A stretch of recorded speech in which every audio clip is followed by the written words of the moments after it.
Hi යාළුවනේ ඔයාලට කොහොමද? අදත් මම ආවා ඔයාලට අපේ ක්‍රිස්මස් vlog එක අරගෙන. අපි යනවා මුලින්ම අද shopping කරන්න ක්‍රිස්මස් එකට. අපේ ගෙවල් ළඟ යාළුවෙක් ඉන්නවා. එයාලගේ ගෙදරටත් ගිහින් තමයි අපි යන්නේ.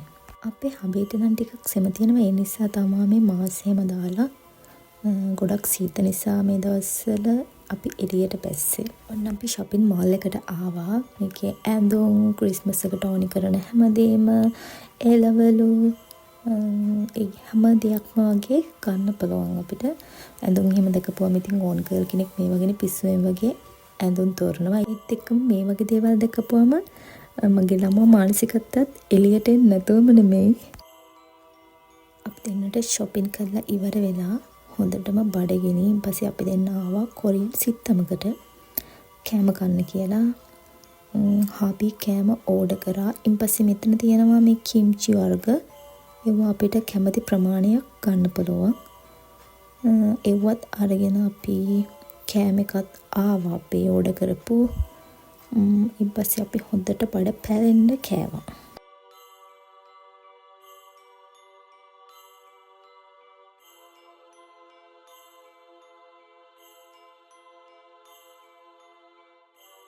එළියට එද්දිම අපේ යාළුවෙක් හම්බ වුණා. එයා මට මෙන්න මේ gift එක දුන්නා. අනේ හරිම cute. මං හරිම ආසයි ඒකට. ඔය ඉන්නේ එයායි එයාගේ හබී තමයි. ඊපස්සේ අපි අපේ ක්‍රිස්මස් ට්‍රී එක හදන්න ගත්තා.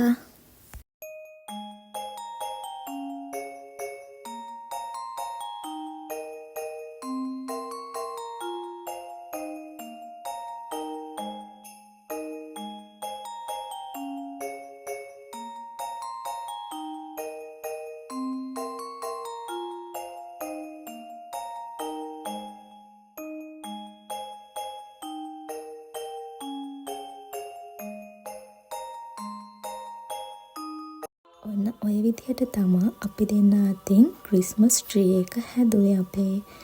අපි බුද්දිස්ට් වුණත් ක්‍රිස්මස් එකට හරිම ආසයි.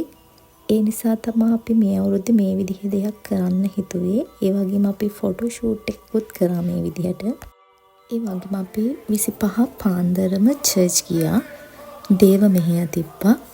ඊපස්සේ ලංකාවේ අයට රයිස් කට්ලට් වගේ ලංකාවේ කෑම හදලා තිබ්බා. ඒ වගේ වීඩියෝ නම් මට ගන්න බැරි වුණා. ඒවත් අරගෙන අපිට ප්‍රසන්ට් හම්බ වුණා. ඒවත් අරගෙන එළියට එද්දිම මෙන්න මේ වගේ හිම වැටෙන්න ගත්තා.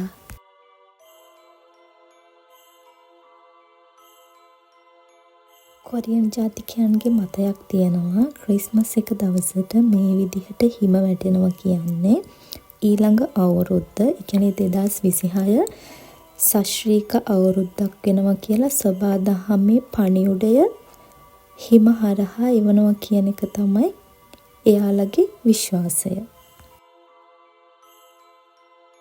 ක්‍රිස්මස් එක දවසේ අපේ ගෙදර කෑම ලෑස්ති කරා අපේ කොරියන් ෆැමිලි එකට.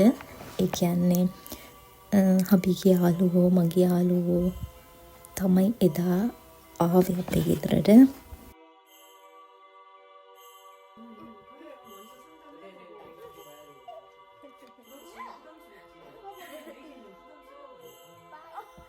කොරියාවේ ෆැමිලි එකකුයි ලංකාවේ ෆැමිලි එකකුයි තමයි ආවේ. මෙතන තව ෆැමිලි එකක් අඩුයි. එයාලා චුට්ටක් වෙලා ගිහින් තමයි එදා ආවේ. මගේ දුක සතුට මේ හැම දෙයකම ඉතින් මගේ පස්සෙන්ම ඉන්නේ. මේ තමයි මගේ කොරියාවේ ෆැමිලි එක.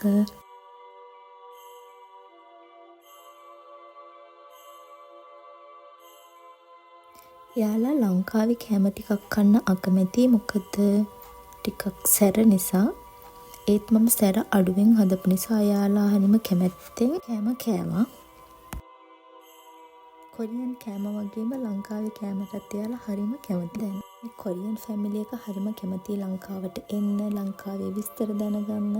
එයාලා අපෙන් අහනවා නිතරම. ඒ කියන්නේ සිංහල භාෂාව, ඒ දේවල් එහෙම ඉගෙන ගන්න හරිම කැමති.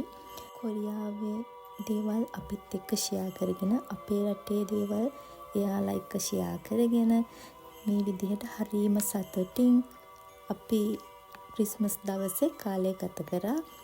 ඔන්න ඔය විදිහට තමයි ඉතින් අපේ vlog එක අවසන් කරන්නේ.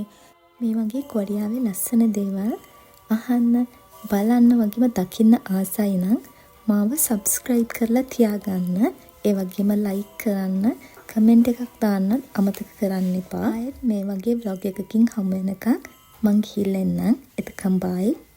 thank you මාව බැලුවට. ආදරෙයි.